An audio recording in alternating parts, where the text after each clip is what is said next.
Hello বন্ধুরা, দেখো আজ একটু কলকাতার দিকে রওনা দিলাম। আমি বাইক চালিয়ে যাব। 58 গেটে লাইনে ঢুকে পড়েছিলাম। 58 গেটে চলেই এসেছি, প্রায় 58 গেটে কাছাকাছি চলে এসেছি। এটা 58 গেটে ঢুকেই অটো স্ট্যান্ডের সামনেই তোমরা মিষ্টির দোকানটা দেখতে পাবে। খুব সুন্দর সুন্দর এখানে মিষ্টি পাওয়া যায়, নামকরা মিষ্টি। আমি তো এখান থেকে মিষ্টি নিই, এখানে আসলে এখান থেকে মিষ্টি নিয়ে যাই।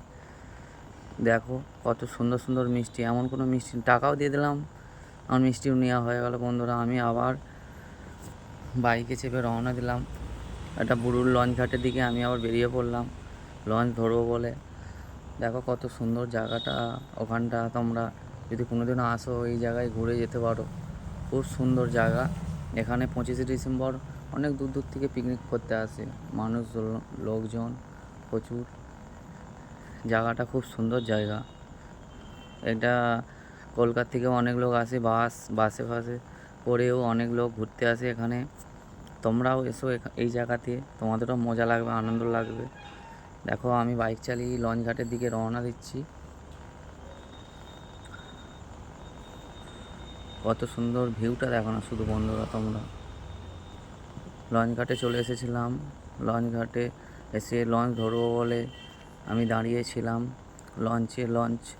লঞ্চ থেকে লোক নামছে, আমিও উঠবো বলে করছি। লঞ্চে টিকিট কেটে নিলাম, লঞ্চ থেকে উঠে আবার লেবেও পড়লাম। বন্ধুরা, এটা বুড়ুলে চলে আসলাম। বুড়ুল থেকে দেখো তোমরা কত সুন্দর, এটা বুড়ুলের লঞ্চ ঘাট।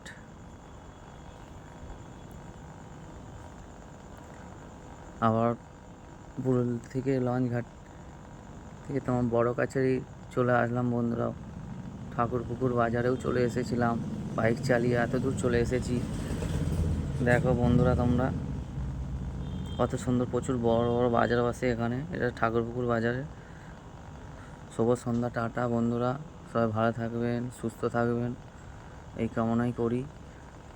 টাটা।